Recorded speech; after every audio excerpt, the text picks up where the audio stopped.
ರಾಷ್ಟ್ರೀಯ ಹೆದ್ದಾರಿ ಯೋಜನೆಯಡಿ ಗ್ರಾಮಾಂತರ ಪ್ರದೇಶದ ರಸ್ತೆಗಳಿಗೂ ರಾಷ್ಟ್ರೀಯ ಹೆದ್ದಾರಿಗಳನ್ನು ಸಂಪರ್ಕಿಸುವ ಕಾರ್ಯವನ್ನು ಕೇಂದ್ರ ಸರ್ಕಾರ ಕೈಗೊಂಡಿದೆ. ಅಂತೆಯೇ ಸಂಸದ ಬಿವೈ ರಾಘವೇಂದ್ರ ಅವರು ಕೇಂದ್ರದ ಯೋಜನೆಗಳನ್ನು ಶಿವಮೊಗ್ಗ ಜಿಲ್ಲೆಗೆ ತರುವಲ್ಲಿ ಯಶಸ್ವಿಯಾಗಿದ್ದಾರೆ. ಪ್ರಧಾನಿ ನರೇಂದ್ರ ಮೋದಿ ಅವರ ನೇತೃತ್ವದ ಸರ್ಕಾರ ಗ್ರಾಮಾಂತರ ಪ್ರದೇಶಗಳ ಮೂಲಕವೂ ರಾಷ್ಟ್ರೀಯ ಹೆದ್ದಾರಿಗಳ ಮೂಲಕ ಹಾದು ಹೋಗುವ ಯೋಜನೆಗಳನ್ನು ರೂಪಿಸಿ ಗ್ರಾಮೀಣ ಪ್ರದೇಶದ ವ್ಯಾಪಾರ ವಹಿವಾಟು ಹೆಚ್ಚುವಂತೆ ಮಾಡಿರುವುದು ರೈತರು ಮತ್ತು ಗ್ರಾಮೀಣ ಜನರಿಗೆ ವರದಾನವಾಗಿದೆ.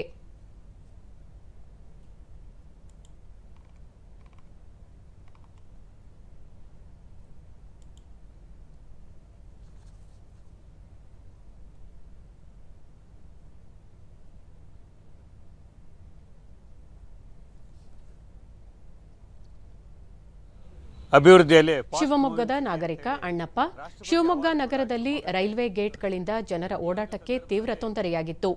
ರಾಷ್ಟ್ರೀಯ ಹೆದ್ದಾರಿ ಯೋಜನೆಯಡಿ ವರ್ತುಲ ರಸ್ತೆಗಳನ್ನು ನಿರ್ಮಿಸಿ ಇಡೀ ಶಿವಮೊಗ್ಗ ನಗರದಲ್ಲಿ ಸಂಚಾರ ಸುಗಮವಾಗುವಂತೆ ಮಾಡಲಾಗಿದೆ ಎಂದು ತಿಳಿಸಿದರು. ದೃಷ್ಟಿ ಒಳಗಡೆ ಶಿವಮೊಗ್ಗ ನಗರದಲ್ಲಿ ಕೂಡ 4 ಮೇಲ್ಸೇತುವೆಗಳು, ರೈಲ್ವೆ ಮೇಲ್ಸೇತುವೆ ಇರ್ಬೋದು, ತುಂಗಾ ನದಿಗೆ ಸೇತುವೆ ಇರ್ಬೋದು, ಈ ಥರದಲ್ಲಿ ಎಲ್ಲ ಗ್ರಾಮಾಂತರ ಭಾಗದ ಜನರಿಗೆ ವ್ಯಾಪಾರ ವಹಿವಾಟು ಅತಿ ಹೆಚ್ಚಿನ ಸಂಖ್ಯೆಯಲ್ಲಿ ಹಾಗೂ ನಗರಕ್ಕೆ ಭೇಟಿ ಇಡಲು ಮೇಲ್ಸೇತುವೆಗಳು ತುಂಬ ಉತ್ತಮ ರೀತಿಯಲ್ಲಿ ಆಗಿದೆ.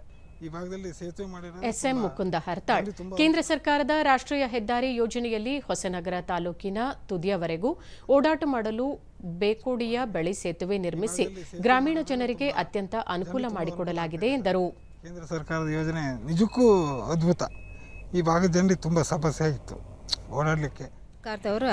ಇಲ್ಲಿ ಸ್ಥಳೀಯ ಮಾಡ್ತಾ ಇದ್ದಾರೆ. ಮಲೆನಾಡು ಮತ್ತು ದಕ್ಷಿಣ ಕನ್ನಡ ಜಿಲ್ಲೆಯನ್ನು ಗ್ರಾಮಾಂತರ ಪ್ರದೇಶಗಳ ಮೂಲಕ ಸಂಪರ್ಕಿಸಲು ಬೇಕೋಡಿಯ ಬಳಿ ಸೇತುವೆ ನಿರ್ಮಾಣ ಮಾಡಲಾಗುತ್ತಿದ್ದು, ಇದರಿಂದ ಗ್ರಾಮೀಣ ಭಾಗದ ವ್ಯಾಪಾರ ವಹಿವಾಟು ಸಹ ಹೆಚ್ಚಲಿದೆ ಎಂದು ತಿಳಿಸಿದರು. ಇಂಥದಕ್ಕೆಲ್ಲ ತುಂಬ ದೂರ ಹೋಗಬೇಕು, ಅದರಿಂದ ನಮಗೀಗ ಇಲ್ಲೇ ಹತ್ತಿರ ಆಗುತ್ತೆ ಅನಿಸುತ್ತೆ. ಅದಕ್ಕೋಸ್ಕರ ನಮಗೇನು ಪ್ರಾಬ್ಲಮ್ ಇಲ್ಲ. ಈಗ ರೋಡ್ ಆಗೋದ್ರಿಂದ ನಮ್ಗೆ ಅನುಕೂಲನೇ ಅಂತ ಹೇಳಿ ನಾವು ರಾಷ್ಟ್ರೀಯ ಹೆದ್ದಾರಿ ಯೋಜನೆಯ ಉಸ್ತುವಾರಿ ಅಭಿಯಂತರ ಪೀರ್ ಪಾಷಾ, ಶಿವಮೊಗ್ಗ ನಗರದಲ್ಲಿ ರೈಲ್ವೆ ಮೇಲ್ಸೇತುವೆ ಮತ್ತು ತುಂಗಾ ನದಿಗೆ ಮತ್ತೊಂದು ಸೇತುವೆಯನ್ನು ನಿರ್ಮಿಸಿ ವಾಹನ ದಟ್ಟಣೆಯ ಸಮಸ್ಯೆಯನ್ನು ಸಂಪೂರ್ಣ ಕಡಿಮೆ ಮಾಡಲಾಗಿದೆ ಎಂದು ಹೇಳಿದರು. ಸೇತುವೆಗಳು ಉದ್ಘಾಟನೆ ಆಗಿರ್ತವೆ, ಕಾಮಗಾರಿಗಳು ಪೂರ್ಣಗೊಂಡು ಸಾರ್ವಜನಿಕ ಸೇವೆಗೆ ಉದ್ಘಾಟನೆಗೊಂಡಿರ್ತದೆ. ಈ ಎಲ್ಲ ಸೇತುವೆಗಳ ನಿರ್ಮಾಣದಿಂದ ಸಾರ್ವಜನಿಕರಿಗೆ ಮತ್ತು ರಸ್ತೆ ಸುರಕ್ಷತೆಗೆ ಅನುಕೂಲ